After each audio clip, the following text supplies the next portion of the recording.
Në operacionin ndërkombëtar mes Shqipërisë dhe Italisë janë përfshirë edhe 349 punonjës policie të vendit tonë. Kështu bëri me dije kreu i Policisë së Shtetit Ilir Proda në konferencën e përbashkët me kreun e SPAK Altin Dumani, kryeprokurorin e Barit Roberto Rossi, si dhe zyrtar të tjerë të lartë të dyja vendeve.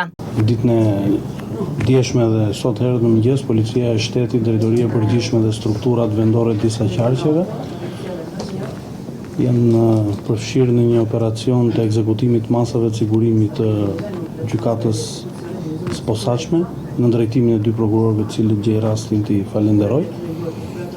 Dhe për të përmendur për masat e këtij operacioni, duhet konfirmoj numrin e punonjësve të policisë të përfshirë në këtë operacion, që kanë qenë rreth 349 punonjës policie, e kuptojnë për masat kontare që ka pas ky operacion, dhe gjej momentin t'i falenderoj gjithë punonjësit e përfshirë për integritetin dhe për kushtimin e treguar.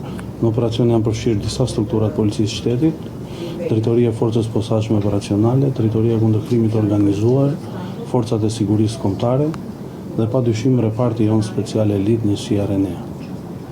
Në këtë rastin konfirmoj vendosmërinë e policisë shtetit për goditur krimin e organizuar, i cili është edhe një prioritet qeveritar, i cili na është përcjellur nëpërmjet Ministrisë së Brendshme. Po ashtu kanë marrë pjesë 40 hetues të BKH-s, të cilët kanë ekzekutuar masat e sigurisë në disa qytete të Shqipërisë.